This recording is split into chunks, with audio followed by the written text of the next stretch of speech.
Hello दोस्तों, मैं अर्चना अपने चैनल में आपका स्वागत करती हूँ। आजकल मैं आपको कार्तिक मास महात्म्य की व्रत कथाएं बता रही हूँ। तो ये कथा उनके लिए तो सुनना बहुत ही अत्यधिक आवश्यक है जो महिलाएं व्रत करती हैं, और जो नहीं भी व्रत करते हैं और कुछ नहीं कर पाते हैं तो कम से कम इन कथाओं को ही सुने। इनके ही सुनने से कई गुना फल हमको प्राप्त होता है।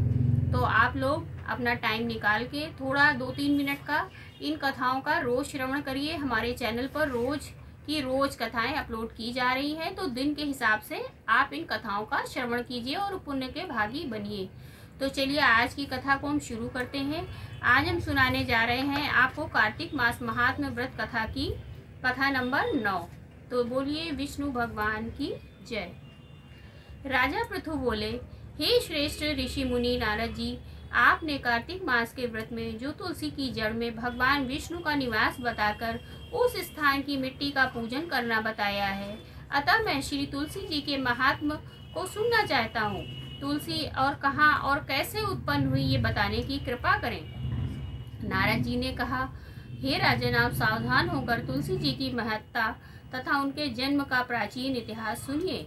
एक समय में जब देव गुरु बृहस्पति और देवराज इंद्र कैलाश पर्वत पर शंकर जी का दर्शन करने गए तो भगवान शंकर ने अपने भक्त की परीक्षा ली।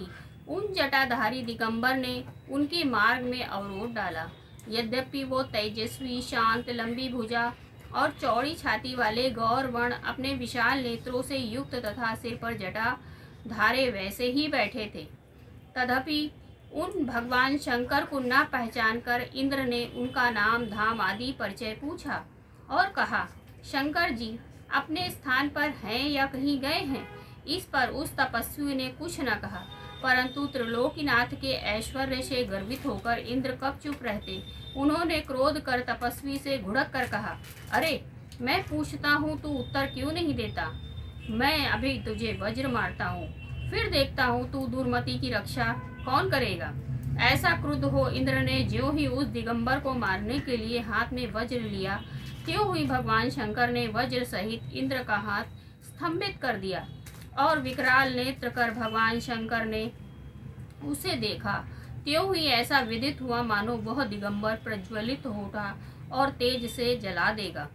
भुजाएं स्तंभित होने से इंद्र के क्रोध और दुख का अंत न रहा, परंतु ज्यों ही बृहस्पति जी ने उस पुरुष को प्रज्वलित देखा, त्यों ही अपनी बुद्धि से उसको भगवान शंकर जानकर प्रणाम किया और दंडवत कर बहुत सी स्तुति भी की। फिर इंद्र ने भी भगवान शंकर से कहा, हे बद्रीनाथ, हे महादेव, अपना क्रोध रोक कर इंद्र के अपराध को क्षमा कीजिए। बृहस्पति के ये वचन सुनकर महेश्वर गंभीर वाणी से बोले, मैं अपने नेत्रों से निकाले हुए क्रोध को कैसे रोकूं। तब बृहस्पति ने कहा, भगवान, भक्तों पर दया करनी चाहिए।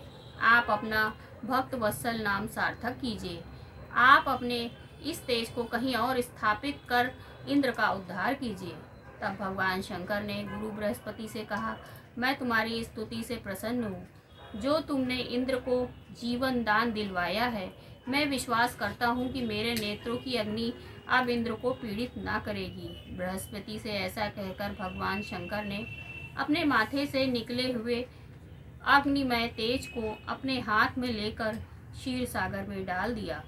फिर लीलाधारी भगवान अंतर ध्यान हो गए। इस प्रकार जिनको जानने की इच्छा थी उसे जानकर इंद्र और बृहस्पति अपने स्थान को चले गए।